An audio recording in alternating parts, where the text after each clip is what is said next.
Hello, this is Anthony. Let's walk and talk. So today we're out by the Yununque Rio y Tomebamba Rio, two rivers that run through Cuenca, and we're out at a beautiful park near there. And you know, it's funny when sometimes when you go out with the intention just to experience life, you just attract things. But sometimes when you go out to experience life, the messages for me come flying in. So today we're going to talk about boundaries and the non-egoic boundaries and why they exist. Now, these aren't necessarily what I would call boundaries in order to define relationships, although they can be. No, these are boundaries to define your space of peace and freedom. You see, as we've talked about ego, and especially in the last couple of videos, I know sometimes people probably look at me and go, "Hey, we talk about ego a lot." Well, part of the reason that we talk about ego so much on the channel is because until you can begin to shed ego and master the self more, until you can get to a space where you understand that we are all connected, that illusion of separation, which is ego, is going to be what mostly drives your day. And the problem with the ego driving your day is that it's a zero-sum game. And the reason why I say that's because you're never gonna reach a point of satisfaction. You'll reach satisfaction only for momentary stints, but then the ego's gonna pop back up. And why is this? Well, this is because the ego believes that accumulation of things in life, it wants to accumulate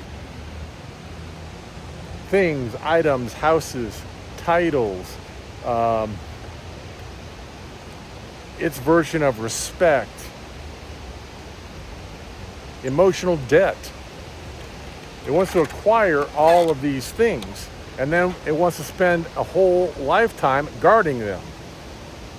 When I say that, I'm talking about even trauma. The lack of desire to treat things that happen to you that are undeniable, that were traumatic, because it has created the shell or the mask that you wear in order to project an illusion of who you want people to believe you are. Until you can get to the point where you're ready to set that down and lay that down, you're guarding against that. Where we've talked about this in the past. Being more connected to the spirit is peace, bliss, lightness, and freedom. Now, those four terms. Do those four terms sound amazing? Well, to someone who has built an ego to live in chaos, no. It sounds boring. However, that lack of desire to want to move towards that space isn't because it's boring. Actually, what it's because, and science and psychology will back me up on this, it's actually because your nervous system is now and has been on high alert from the beginning, and you've never been given the opportunity to relax that nervous system to reset your baseline. Because what happens when you deal with those things from the past and you start to cull your garden in the present, what happens is you allow that nervous system to begin to calm down. And when it calms down, that's when you're able to start to enjoy life in a different manner. Now, you're going to say, well, you were going to talk about boundaries. Well, here's what we're going to talk about, the boundaries in this. You see, it's important to understand that when you do the work, sometimes the work takes solitude. Sometimes the work takes a lot of therapy. Sometimes the work always takes the ability to truly look at the version of you in the mirror and say, I'm going to be honest, this has not been working for me. It's time for change.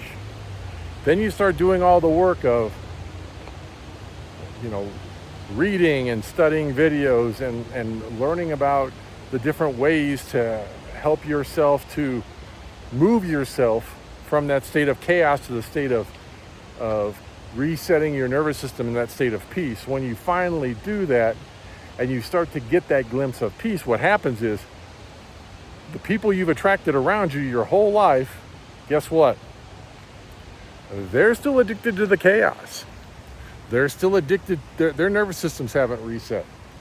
So what'll happen is they'll want to come to you and they're going to try to push you to become and be your old version again.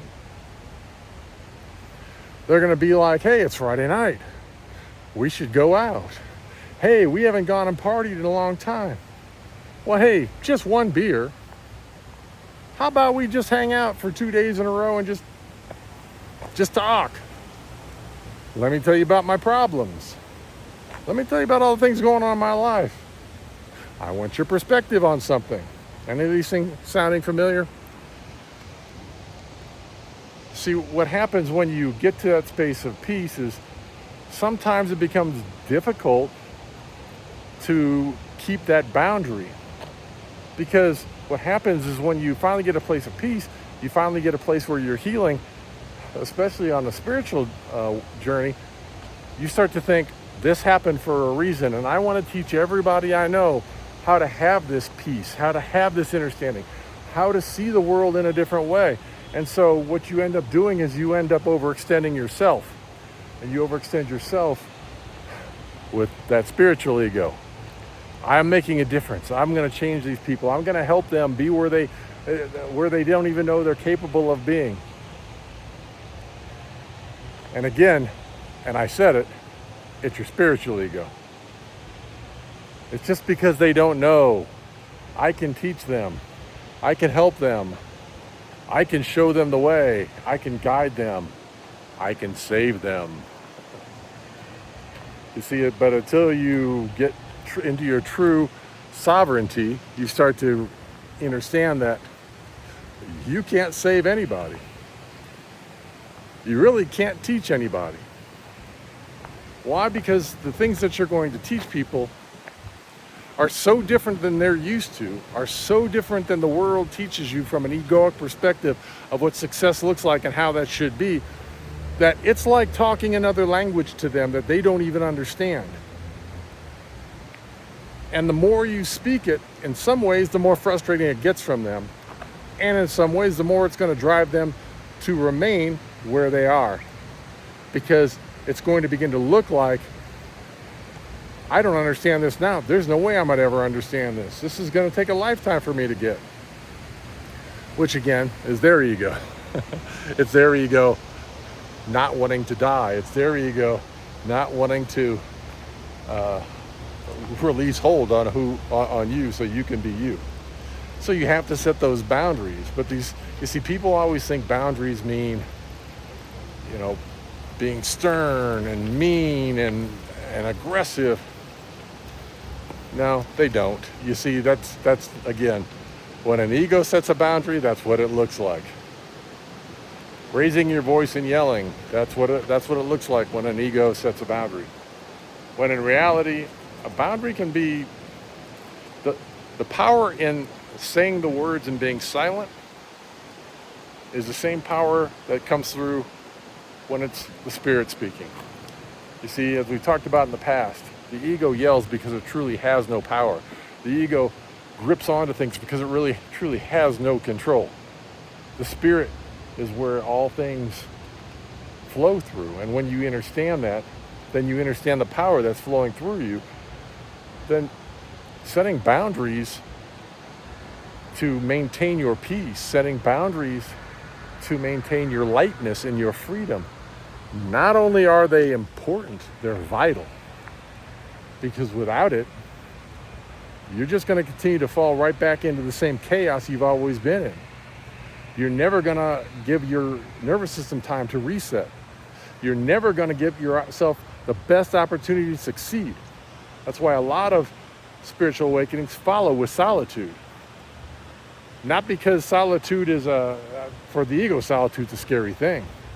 For some people, solitude means flip on the TV and numb, or find some busy work.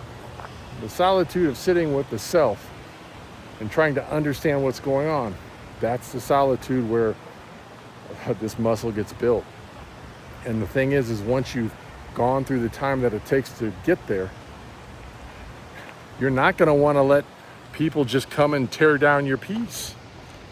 You're not going to want to let people come in and bring heaviness into a life that you've made that is light.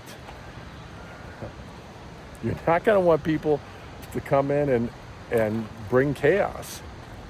And so the boundary is set in those light moments. Hey, I'm not free today. I might be free next week. What do you want to talk about? What do we want to connect with? Well, I'm having this, and this. Then you just watch. Okay. Well, hey, last time we talked, I gave you some suggestions. What did you think about those suggestions? Yeah, I don't think those are for me. Okay. Well, here's the thing. I'm really busy with things in my life, and I would love to help you, but it seems like every time we hang out, what happens is I just listen to you complain about how difficult your life is. And then when I give you a path or ways that you might consider or try to take the chaos out, you ignore me. You don't ever try to enact those. You don't ask more questions about it. And all it does is drain energy. That's why being kind, but setting a boundary, protect your energy, is so important. But what say you? How do you feel about that? Do you think your job is strictly to let chaos back in and see how you can handle it? Or do you understand what I'm talking about? Do you understand where I'm coming from on this? Do you understand why you have to hold that boundary against the ego? You see, if you don't, you're essentially inviting the ego to come and try to pull up the ego that's in you. Your ego will never go away.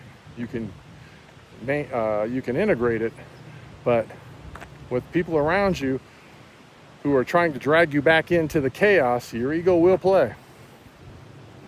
So, do you want to take that route? Or do you want to remain in your sovereignty?